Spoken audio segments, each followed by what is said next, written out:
जलसमाधी घेतलेल्या संजय ताकतोडेवर तब्बल 60 तासांनंतर अंत्यसंस्कार करण्यात आले।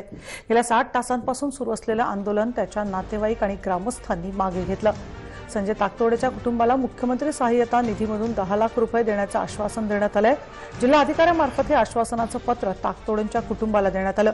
मात्र 3 दिवसांचा दुखवटा संपल्यानंतर मातंग आरक्षण क्रांती कलश नावानं महाराष्ट्रामध्ये यात्रा काढण्यात येणार आहे। 6 प्रमुख मागण्या घेऊन मातंग समाज 3 दिवसांनंतर रस्त्यावर उतरणार आहे, अशी घोषणा लहुजी शक्ती सेनेचे प्रदेश अध्यक्ष सोमनाथ कांबळे यांनी दिली आहे। मातंग समाजाचं आंदोलन तात्पुरतं स्थगित केल्याची माहिती त्यांनी यावेळी दिली। दरम्यान सोमनाथ कांबळेंशी बातचीत केली आमचे प्रतिनिधी उद्धव मोरे यांनी। मला सांगा, काय आता तुमची भूमिका आहे?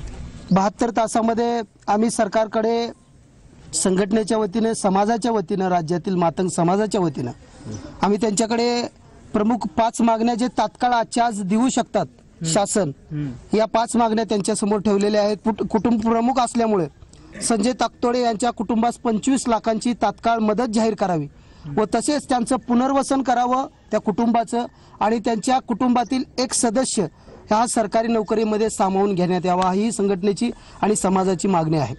दुसरी मागणी आहे, राज्याचे प्रथम नागरिक म्हणून मुख्यमंत्री देवेंद्र फडणवीस साहेब आणि या खात्याचे सामाजिक न्याय विभागाचे मंत्री म्हणून या राजकुमार बडोले आणि दिलीप कांबळे यांच्यावरती यांच्या मृत्यूस कारणीभूत असा 306चा गुन्हा दाखल करण्यात यावा, ही आमच्या संघटनेच्या वतीनं, समाजाच्या वतीनं दुसरी मागणी आहे।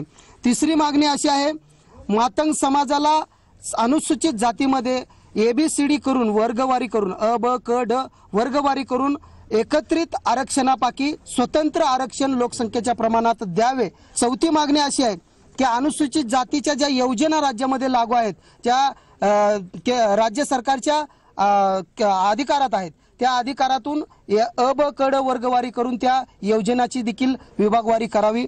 आणि 5वी मागणी अशी आहे, सन 1822 रोजी साली ब्रिटिशांच्या विरोधात लढा देण्याकरता क्रांतिकारकांची एक गंजपेठ येथे पुणे येथे क्रांतिकारी व्यायामशाळा बांधली होती। ती व्यायामशाळा स्वतः लहुजी वस्ताद साळवे या मातंग समाजाच्या दैवताने त्या ठिकाणी बांधलेली होती।